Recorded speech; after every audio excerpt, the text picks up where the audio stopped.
This is no ordinary skydiver. This is D.B. Cooper. He was the first man in U.S. history to successfully hijack a plane for ransom and escape without being caught. With a fake name, a black suit, and a chilling bomb threat, he took $200,000 and leapt into the storm with a parachute, never to be seen again. This was not just another crime. It was the only unsolved skyjacking in American history, a mystery that haunted the FBI for 54 years. Now, after more than half a century of silence, abandoned searches, and theories that went nowhere, the Cooper case has returned with breakthrough discoveries just when everyone seemed to give up. A hidden parachute, a family secret, and a confession that no one expected. Could this finally reveal who D.B. Cooper really was?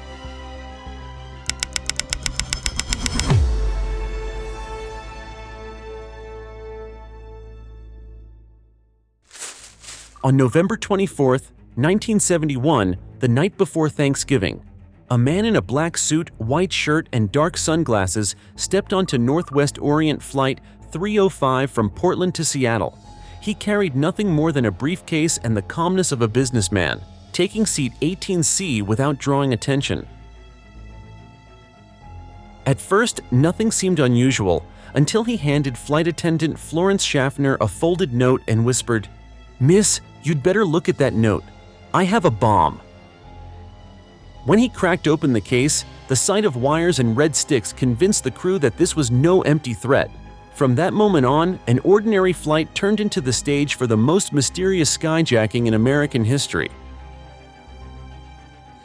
Cooper's demands were clear and simple: $200,000 in cash, all in $20 bills, 4 parachutes, and a refueling truck waiting on the runway in Seattle. He gave his orders with calm control, as if every detail had already been practiced. When the plane landed, the passengers were set free without harm, still unaware they had just been part of a crime that would be remembered for decades. Only the crew remained on board as the hijacker ordered the pilots to take off again, heading toward Mexico at low altitude and reduced speed.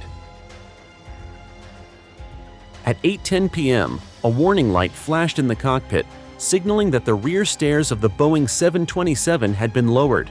Somewhere in the freezing storm below, Cooper leapt into the darkness, carrying the cash strapped to his body and leaving behind nothing but questions. What investigators found on the plane afterward was little more than a few forgotten traces. On seat 18C lay a black clip-on tie, left behind as if it meant nothing. Nearby sat an empty bourbon glass, 8 cigarette butts, and a reserve parachute that had been pushed aside. And that was all. With almost nothing to study inside the plane, the search quickly shifted to the ground below, where the vast forests of Washington became the stage for one of the largest manhunts in FBI history. The manhunt began before dawn. Helicopters thundered over the Washougal River, while teams of agents and soldiers trudged through the soaked and freezing forest floor. Bloodhounds sniffed for a trail, divers scoured the rivers, and every mile of ground beneath the flight path was searched.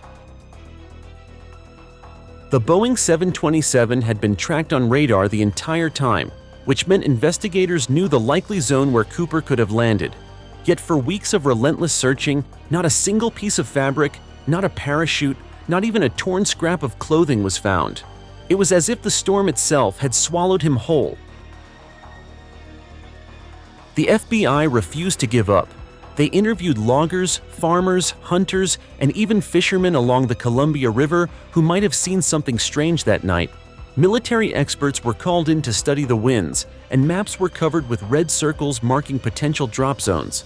But each day ended the same way, with empty hands and no trace of the man who had defied them. For the first time in modern history, America had witnessed a hijacker vanish in mid-air.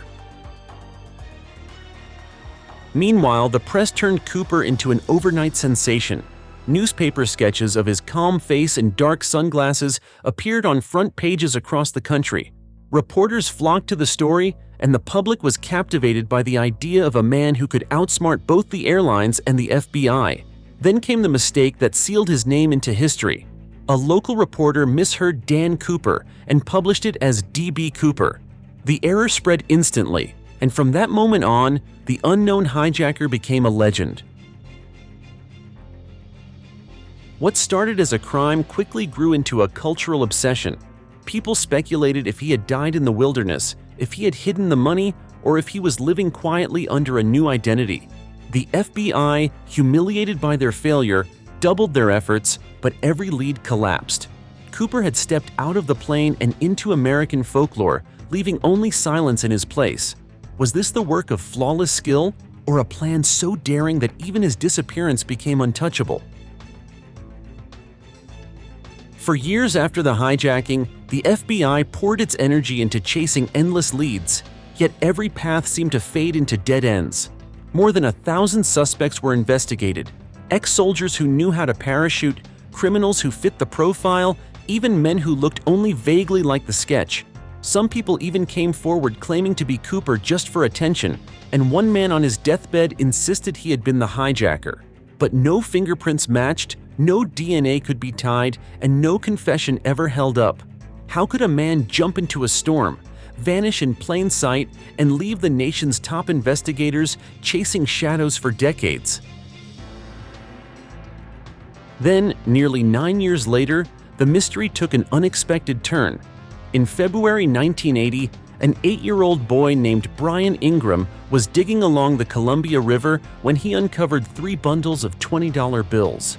The total came to $5,800, and every serial number matched the ransom Cooper had been given back in 1971. It was the first physical evidence to appear since the night of the jump. Yet instead of solving the case, the discovery only deepened the puzzle. The cash was found on a sandbank that had been dredged in 1974, which meant it could not have been there immediately after the hijacking. Had Cooper survived and returned to bury the money? Or had the bundles somehow broken loose from his bag and traveled downstream for years before finally being trapped in the sand? Scientists later suggested the bills had likely entered the Lewis River and then flowed into the Columbia, but the theory came with contradictions. The find was miles outside the projected drop zone, against the direction of the winds that stormy night, and in a location that didn't match the natural current. Some experts believe the bundles may have been sucked into the propeller of a passing ship, carried upstream for a short distance, and then spilled onto the shore. But if that were true, where was the rest of the money? The missing $194,200 remained unaccounted for, as if it had been erased from existence. Could it still be hidden in the forest? Or was Cooper himself the one who placed the bills to taunt investigators? Even with the new lead, the investigation stalled once again. Decades passed without progress, and by 2016, 45 years after the skyjacking, the FBI finally announced it was closing the case. They left the door open for the future, saying the file would only be reopened if new physical evidence emerged, especially related to the parachutes or the money. It sounded less like closure and more like a challenge, a dare left hanging in the air. And, against all odds, that challenge would be answered years later, when unexpected discoveries brought the legend roaring back to life. In 2023, more than 50 years after the hijacking, the case of D.B. Cooper exploded back into the spotlight because of an unlikely source, a YouTuber. His name was Dan Grider, a former commercial pilot with more than 24,000 hours in the cockpit. Grider had spent 2 decades analyzing FBI files, flight paths, weather charts, and the physics of parachute jumps. When the FBI officially closed the investigation in 2016, he was convinced they had given up too soon. On his channel, he told viewers that this was not just about entertainment or speculation. He believed he could succeed where the Bureau had failed, and that the key to solving the mystery of D.B. Cooper was hiding in plain sight. Could a man with a camera and an audience do what decades of federal agents could not? The turning point came when Grider uncovered something that sent shockwaves through the community of amateur sleuths. Inside a storage area belongs to the McCoy family in Utah, he found a military parachute that had been specially modified. It matched the description of the gear Cooper demanded back in 1971. Next to it was a handwritten parachute logbook listing 8 practice jumps that ended just before November of that same year. To an experienced pilot like Grider, the details were too sharp to dismiss. This was not coincidence, he argued. It looked like a secret training plan designed for the most dangerous leap in aviation history. If that were true, then the hijacker had prepared far more carefully than anyone imagined. When Grider revealed his discovery on YouTube, the reaction was immediate. The FBI contacted him directly and requested access to the evidence. The parachute and the notebook were sent to Quantico for analysis, and neither was ever returned. Grider was certain that federal investigators were now testing the items for DNA, hoping to match them with samples taken from the black tie Cooper left on his seat. If the comparison produced a match, the case could finally be closed. Yet silence followed. The FBI gave no updates, no press release, not even a denial. Why, Grider asked. Would they stay quiet unless they had found something they were not ready to admit? As his videos spread online, the story ignited once again. Reddit threads filled with speculation. Newspapers ran headlines about the YouTuber who may solve Cooper, and television shows brought the case back to prime time. Suddenly, DB Cooper was no longer just a dusty file in the archives. He was the center of a digital storm. Millions of people who had never even heard of the hijacking were now debating whether this parachute was the real deal. But if the chute was real and the logbook genuine, who had left them in the McCoy family's possession? And what did that connection reveal about the man behind the sunglasses? The mystery had taken on a new life, carried not by police reports but by viral videos and online forums. For the first time in years, the public believed they might be on the edge of an answer. Yet every revelation only opened new doors, pushing the story deeper instead of closing it. Was Grider's discovery the missing piece that investigators had overlooked, or was it just another twist in a legend that refused to die? But if it was a twist, then no figure loomed larger in that story than Richard Floyd McCoy Jr., the man whose life seemed to mirror Cooper's in haunting detail. Richard Floyd McCoy Jr. had always been more than just another name on the suspect list. He was a decorated Vietnam veteran, a helicopter pilot, and a paratrooper who had earned the Purple Heart. On the surface, he looked like the perfect example of the American dream. A devoted husband, father of 2, and a law student at Brigham Young University. Yet beneath that image was a man whose life would take a sharp turn only 5 months after DB Cooper vanished into the storm. In April 1972, McCoy carried out a hijacking, so similar to Cooper's that it seemed less like coincidence and more like a replay of the same script. Was this a daring copycat, or had Cooper finally slipped and revealed his true face? The details of McCoy's crime were chilling in their familiarity. He boarded United Airlines Flight 855, a Boeing 727, the very same model Cooper had chosen for his jump. He demanded parachutes, forced the crew to lower the rear stairway, and spoke with the same calm, steady tone that witnesses remembered from the 1971 hijacking. He even sat with the same kind of quiet authority, smoking and giving instructions as though he had rehearsed the plan for months. But this time the stakes were higher. McCoy asked for $500,000, more than double Cooper's ransom, almost as if daring the FBI to connect the dots. Unlike Cooper, McCoy made mistakes. On board, he left behind a water glass with fingerprints and a handwritten note that investigators quickly tied to him. Within days, he was arrested, tried, and sentenced to 45 years in prison. The evidence against him was undeniable, yet the similarities between his crime and Cooper's were impossible to ignore. If McCoy could pull off such a daring jump once, why not twice? And if he had not been caught in 1972, would he have disappeared into the night just as Cooper had? The story did not end with his conviction. In 1974, McCoy staged a dramatic escape from prison, using nothing more than a fake gun made of plaster. He was free for 3 months, living as a fugitive before the FBI finally tracked him down in Virginia. When agents closed in, McCoy chose to fight. In the gun battle that followed, he was shot and killed, taking with him any chance of publicly confirming or denying the rumors that had dogged him since the Cooper hijacking. His violent end added without answering the greatest mystery. Was Richard Floyd McCoy Jr. truly D.B. Cooper? The FBI has long maintained that McCoy was not D.B. Cooper. They pointed to differences in age, height, and appearance, as well as to his proven alibi in Utah on Thanksgiving weekend of 1971. For the Bureau, the case was closed. McCoy was a skilled criminal, but not the legendary skyjacker. Yet many independent investigators refused to accept that explanation. They argued that a man with McCoy's training could have easily disguised himself to appear older, changed his handwriting, and adjusted his behavior to avoid suspicion. In their view, the FBI had been too quick to dismiss the possibility that the two men were one and the same.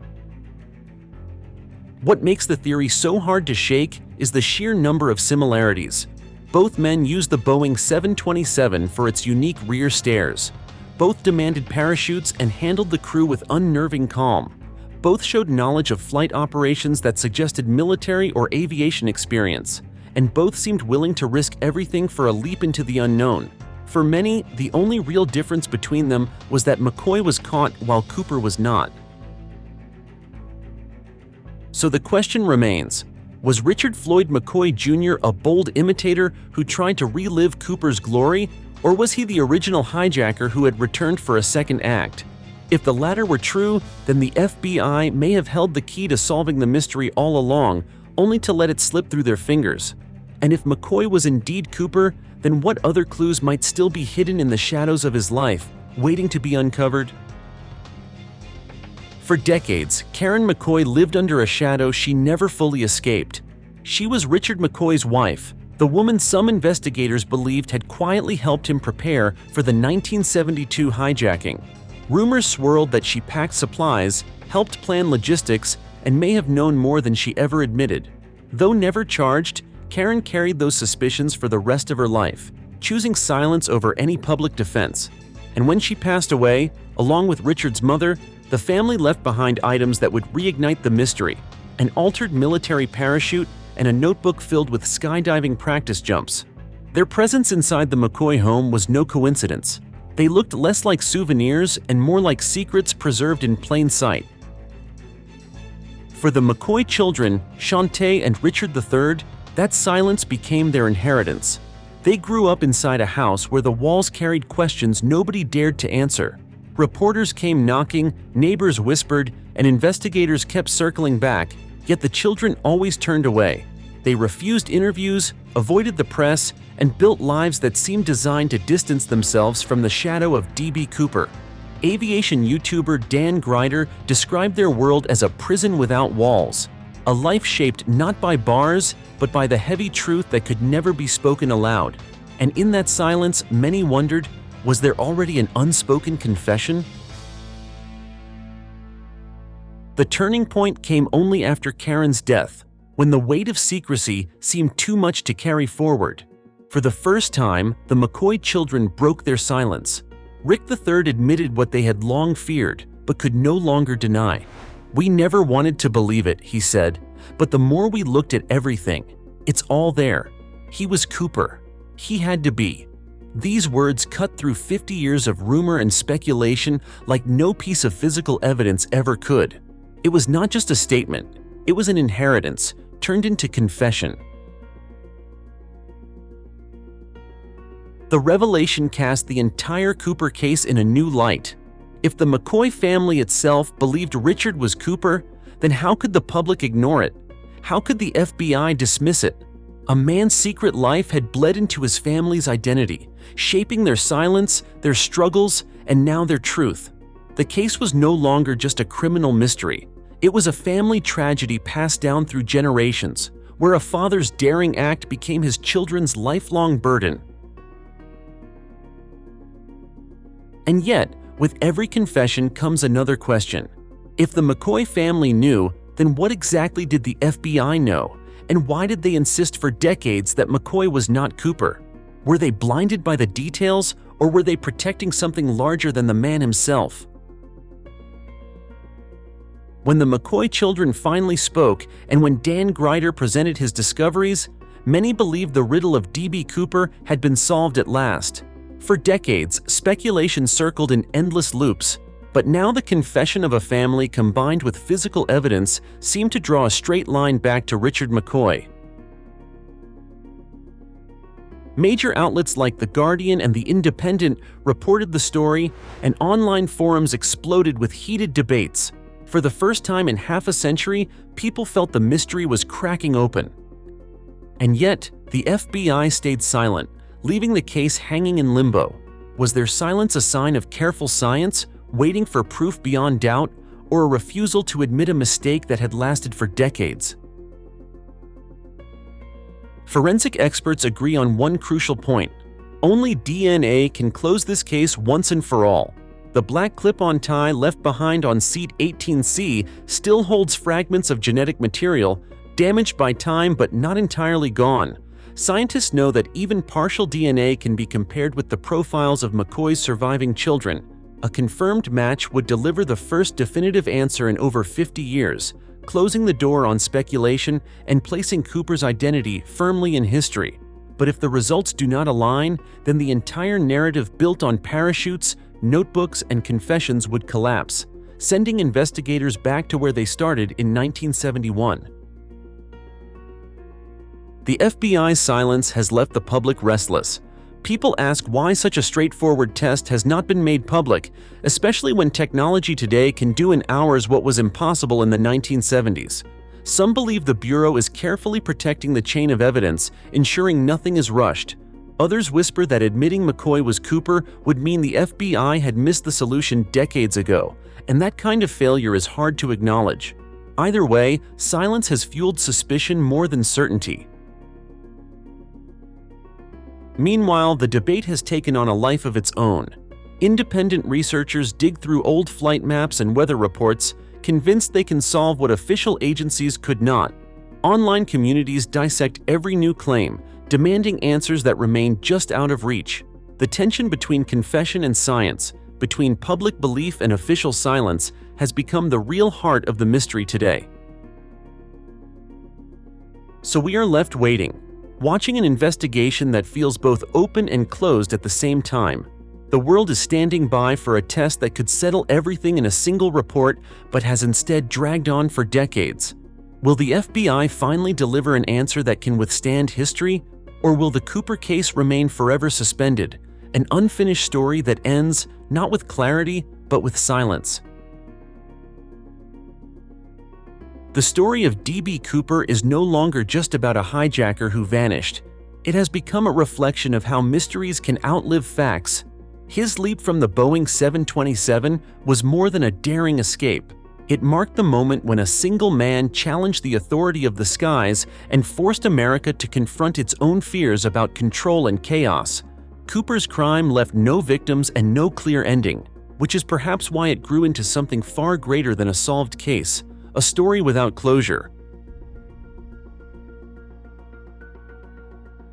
Over the decades, the case has been carried not only by investigators, but by ordinary people, pilots, amateur sleuths, families, and entire communities who kept the legend alive. Every unanswered question has turned into fuel for speculation, keeping his name present long after the money and evidence faded away. And the legend is not only remembered in books and movies. Each year, in the small town of Ariel, Washington, locals and visitors gather for Cooper Day. They wear black suits, sip bourbon, and trade theories about the man who slipped away into the storm. To them, Cooper is not just a criminal, but a folk hero, a symbol of daring freedom. In the end, whether he was Richard McCoy or someone else matters less than the cultural weight of his story. He remains proof that one man with one act can leave behind a mystery larger than himself, and that is why the world still looks up and wonders.